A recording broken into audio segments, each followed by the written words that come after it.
우리는 누구나 사람과 관계를 맺으며 살아갑니다. 관계는 삶을 풍요롭게 하고 서로에게 따뜻한 온기를 전해주기도 합니다. 하지만 때로는 관계가 우리를 지치게 만들기도 하지요. 말 한마디에 마음이 흔들리고 기대했던 만큼 돌아오지 않는 마음의 서운함이 쌓이며 나도 모르게 남을 원망하기도 합니다. 그렇게 하루하루 쌓이는 피로 속에서 우리는 문득 이런 생각을 하게 됩니다. 나는 왜 이렇게 지칠까? 도대체 어떻게 해야 편안해질 수 있을까? 부처님께서는 관계 속에서 오는 괴로움의 근원을 분명하게 말씀하셨습니다. 법구경에는 이런 구절이 있습니다. 남의 허물을 보지 말고 자신의 허물만을 살펴라. 우리가 관계 속에서 힘들어지는 가장 큰 이유는 늘 상대방에게 시선을 두고 있기 때문입니다. 남의 말과 행동을 계속 따지고 비교하고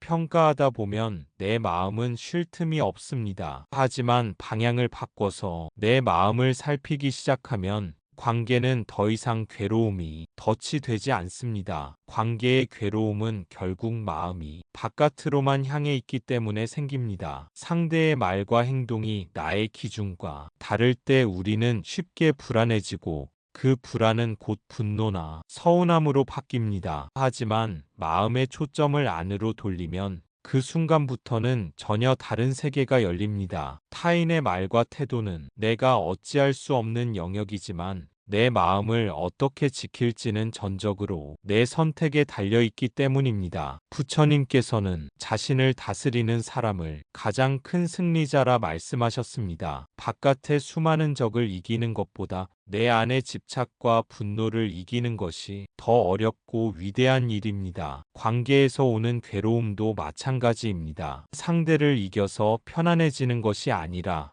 내 안에서 일어나는 미움과 비교심을 다스릴 때 비로소 평화가 찾아옵니다. 이때 중요한 것은 멈춤입니다. 무언가 불편한 말을 들었을 때 곧바로 반응하지 않고 잠시 멈추는 연습을 해보세요. 짧게라도 호흡을 바라보며 현재의 마음을 살피면 감정의 파도가 조금씩 잦아듭니다. 멈춤은 도망침이 아니라 내 마음을 회복하기 위한 지혜로운 선택입니다. 또 하나 기억해야 할 것은 모든 관계는 인연 따라 생겼다가 인연이 닿으면 흩어진다는 사실입니다. 친밀했던 사이도 어느 순간 멀어질 수 있고 낯설던 사람과 가까워지기도 합니다. 그 흐름을 억지로 붙잡으려 할수록 괴로움은 깊어집니다. 무상의 이치를 받아들이면 지금의 갈등조차도 영원하지 않음을 알게 되고 집착이 조금씩 줄어듭니다. 무엇보다 중요한 것은 나 자신에 대한 자애입니다. 남을 이해하고 용서하려 하기 전에 먼저 스스로를 다독여야 합니다. 나는 지금 충분히 애쓰고 있다. 나는 평화롭기를 바란다. 이렇게 자기 자신을 위로하면 마음은 서서히 풀리고 부드러워집니다. 그 따뜻함이 자리를 잡으면 비로소 남을 향한 자비도 자연스럽게 흘러나오게 됩니다. 결국 관계의 피로를 줄이는 길은 상대를 바꾸려는 것이 아니라 내 마음을 돌보는 데 있습니다. 내가 평화로울 때 상대의 말과 행동이 예전처럼 큰 파도가 되지 않습니다. 바위처럼 단단한 마음은 작은 파도에 흔들리지 않듯 돌봄으로 길러진 마음은 관계의 소용돌이 속에서도 고요함을 잃지 않습니다. 관계가 힘들어질 때 가장 먼저 필요한 것은 잠시 멈추는 것입니다. 우리는 흔히 상대의 말이나 태도에 곧바로 반응하며 마음을 더 소란스럽게 만듭니다. 그러나 잠시 멈추어 호흡을 바라보고 지금 내 마음이 어떤 상태인지 살펴보면 새로운 길이 열립니다. 부처님께서는 말씀하셨습니다. 자기를 이기는 것이 가장 위대한 승리다. 남을 이기려 하거나 상대를 바꾸려 하기보다 먼저 내 안에서 일어나는 감정과 집착을 다스리는 것이 더 큰 지혜입니다. 이때 도움이 되는 수행이 바로 호흡 관찰입니다. 눈을 감고 들이쉬는 숨과 내쉬는 숨을 조용히 바라보세요. 호흡은 늘 지금 이 순간을 알려주는 안내자입니다. 분노와 불안이 올라올 때 호흡을 지켜보면 내 마음이 조금씩 가라앉는 것을 느낄 수 있습니다. 관계의 파도에 흔들리는 대신 호흡이라는 닻을 내리는 것입니다. 또한 관계에서 지쳤을 때 자해의 마음을 길러보는 것도 큰 도움이 됩니다. 자해 명상은 나와 타인을 향해 따뜻한 마음을 보내는 수행입니다. 나도 행복하기를, 너도 행복하기를, 모든 존재가 행복하기를 이렇게 되뇌다 보면 상처와 원망으로 굳었던 마음이 조금씩 풀립니다. 부처님께서는 자애의 마음이 모든 분노를 녹이고 마치 태양이 어둠을 밝히듯이 세상을 환하게 비춘다고 말씀하셨습니다. 자애의 마음을 닦는 것은 단순한 위로가 아니라 관계의 본질을 바꾸는 힘이 됩니다. 내가 먼저 따뜻함을 품으면 상대의 차가운 말도 예전처럼 깊이 꽂히지 않습니다. 마치 얼어붙은 땅에 햇살이 비추면 서서히 녹아내리듯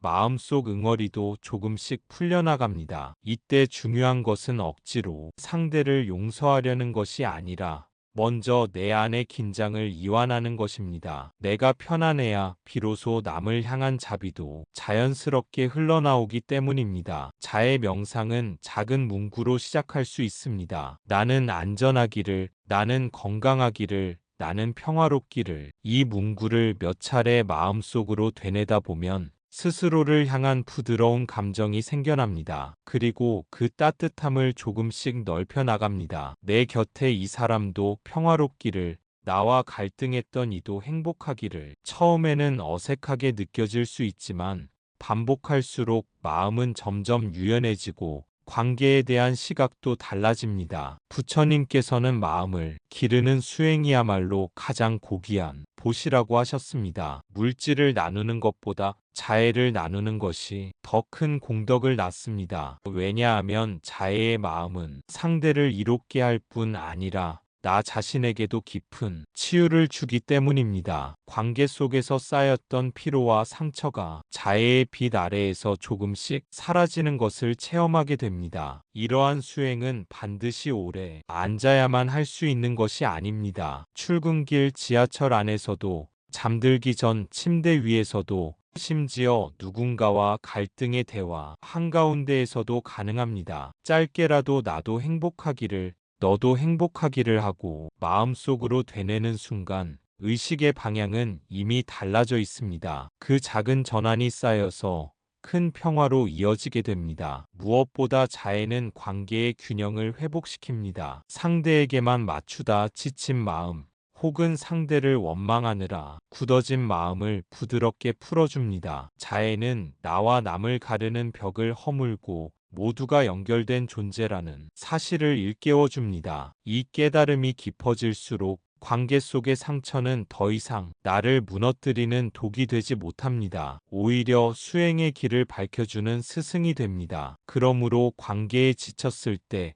호흡과 자애의 수행은 단순한 회피가 아니라 지혜로운 길입니다. 마음을 잠시 고요히 바라보고 따뜻함을 스스로에게 그리고 타인에게 흘려보내는 순간 관계는 괴로움의 굴레에서 벗어나 평화의 연습장이 됩니다. 그러나 자애는 단순히 타인만을 위한 것이 아닙니다. 무엇보다도 먼저 나 자신에게 자애를 보내야 합니다. 관계에서 힘들고 지쳤을 때 나는 지금 괜찮다, 나는 행복하기를 바란다 하고 스스로를 위로해야 합니다. 스스로를 보듬을 줄 모르면 우리는 끝없이 타인에게 기대고 의지하다가 상처받게 됩니다. 내 안에 따뜻함을 키워야 그것이 흘러넘쳐 자연스레 남에게도 전해질 수 있습니다. 관계가 괴로운 이유 중 하나는 우리는 늘 상대가 변하기를 바라기 때문입니다. 하지만 부처님께서는 이 세상 모든 것은 무상하다고 가르치셨습니다. 변하지 않는 것은 없습니다. 내가 기대한 모습으로 언제나 머물러주는 사람은 없습니다. 그렇기에 상대가 나와 다르게 행동하고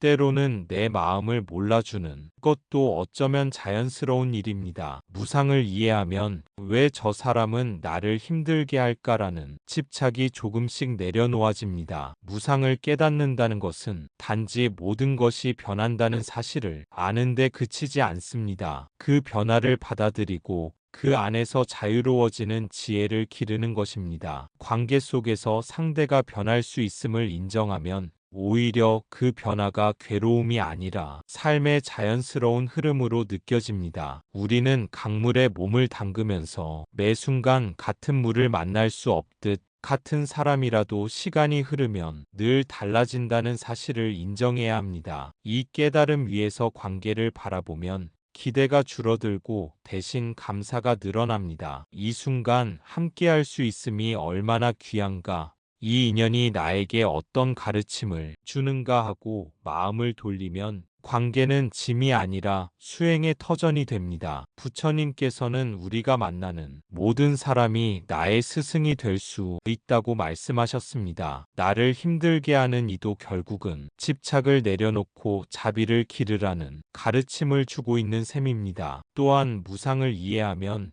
갈등조차 영원하지 않다는 것을 알게 됩니다. 오늘 크게 다툰 사람도 내일은 화해할 수 있고 지금 서운한 마음도 시간이 지나면 희미해집니다. 이렇듯 관계의 고통은 끊임없이 변하고 사라지는 성질을 가지고 있습니다. 따라서 괴로움에 사로잡혀 영원히 이어질 것처럼 붙잡고 있지 말고 잠시 흐르는 파도로 받아들이는 것이 지혜로운 태도입니다. 그렇다고 해서 무상이 냉정하거나 허무한 가르침은 아닙니다. 오히려 무상은 지금 이 순간을 더욱 소중히 여기게 만듭니다. 언제든 변할 수 있기에 지금의 만남은 더욱 귀하다는 마음이 생기지요. 이 깨달음은 상대를 향한 존중과 따뜻한 태도로 이어집니다. 그 결과 관계는 억지로 유지해야 하는 무거운 짐이 아니라 감사히 누려야 할 선물로 다가옵니다. 무상을 마음 깊이 새기면 상대의 부족함도 조금 더 넓게 바라볼 수 있습니다. 이 또한 지나간다는 믿음 속에서 분노는 빨리 사라지고 이해심은 조금 더 자라납니다. 그렇게 관계 속의 괴로움은 수행의 장이 되고 무상은 삶을 지혜롭게 살아가는 나침반이 됩니다. 결국 관계에서의 자유는 변화를 거부하지 않고 받아들이는 데 있습니다. 변화를 두려움으로 붙잡을 때 괴로움이 커지고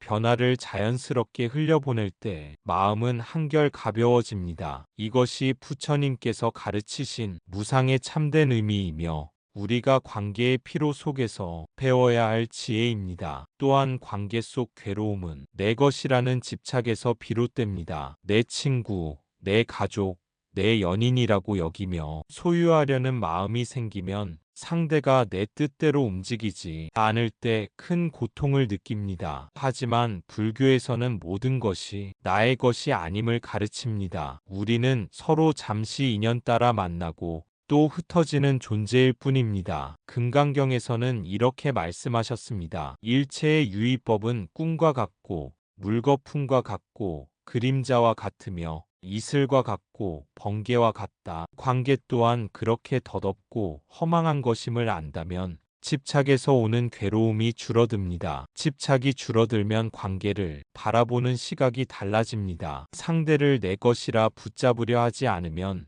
그 사람은 나를 속박하는 존재가 아니라 자유로운 인연이 됩니다. 그렇게 자유로운 시선으로 바라볼 때 비로소 진정한 따뜻함이 싹트지요. 내 뜻대로 움직이지 않아도 괜찮고 나와 같지 않아도 괜찮습니다. 관계 속에서 우리는 끊임없이 차이를 경험합니다. 그러나 그 차이가 괴로움이 되는 것은 내가 그것을 고정시키려 하기 때문입니다. 부처님께서는 영기의 법을 설하시며 모든 존재가 서로 의지하며 일어남을 말씀하셨습니다. 상대가 나와 다른 모습으로 존재하는 것은 당연한 일입니다. 왜냐하면 그 사람 또한 나와는 다른 인연과 조건 속에서 자라온 결과물이기 때문입니다. 이 사실을 이해하면 불필요한 비교와 비난 대신 그럴 수도 있겠구나 하는 여유가 생깁니다. 관계를 힘겹게 만드는 것은 상대의 행동 자체라기보다 그것을 내 뜻대로 바꾸고 싶어하는 집착입니다. 마음속에서 왜 저 사람은 저럴까?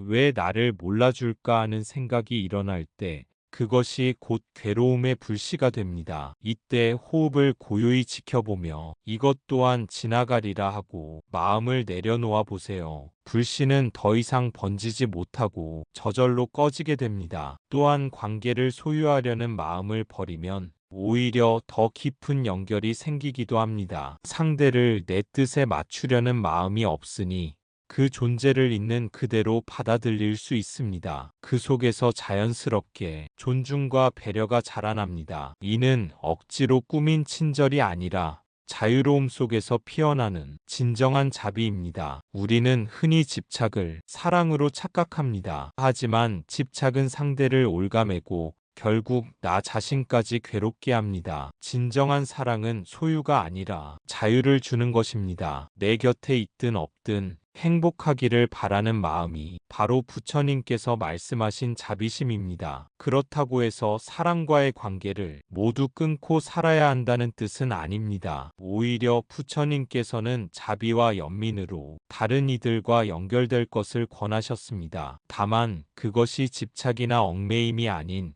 자유로운 연결이어야 한다는 것입니다. 관계는 내 행복의 조건이 아니라 내가 가진 자비를 나누는 장이 되어야 합니다. 그렇게 관계를 바라보면 지쳤던 마음이 다시 새로워집니다. 혹시 지금 관계 때문에 힘들어 지쳐 있다면 잠시 멈추어 스스로에게 물어보세요. 나는 지금 내 마음을 얼마나 돌보고 있는가? 관계를 유지하느라, 남의 눈치를 보느라, 정작 내 마음을 돌보는 일을 놓치고 있지는 않은가요? 부처님께서는 말씀하셨습니다. 자기를 사랑하듯이 남을 사랑하라. 그러나 먼저 자기를 바르게 세우라. 나를 제대로 돌보지 않으면 남에게 줄 수 있는 것도 없습니다. 이제는 마음을 돌볼 시간입니다. 다른 사람의 말과 행동보다 내 안의 평화를 지키는데 힘을 쏟아보세요. 호흡을 바라보고 자애를 실천하며 무상을 받아들이는 순간 관계 속 괴로움은 서서히 녹아내립니다. 오늘부터는 이렇게 마음속으로 다짐해 보세요. 나는 내 마음을 돌볼 것이다. 나는 나 자신을 위로할 것이다. 그리고 그 따뜻함으로 남을 대할 것이다. 그렇게 할 때 관계는 더 이상 짐이 아니라 함께 살아가는 길이 됩니다. 부처님의 가르침은 우리에게 말합니다. 남을 바꾸려 하지 말고 먼저 내 마음을 살피라고. 마음을 돌보는 순간부터 평화는 시작된다고. 관계에 지쳐 힘들었던 날들도 내 마음을 돌보는 길 위에서는 곧 치유가 되고 새로운 힘으로 바뀔 것입니다. 나무 아미타불 관세음보살, 당신의 마음이 평화롭기를, 관계 속에서 더 자유롭기를, 그리고 무엇보다 스스로에게 따뜻할 수 있기를 부처님이 자비로 함께 기원합니다. 감사합니다. 구독과 좋아요는 저에게 큰 힘이 됩니다.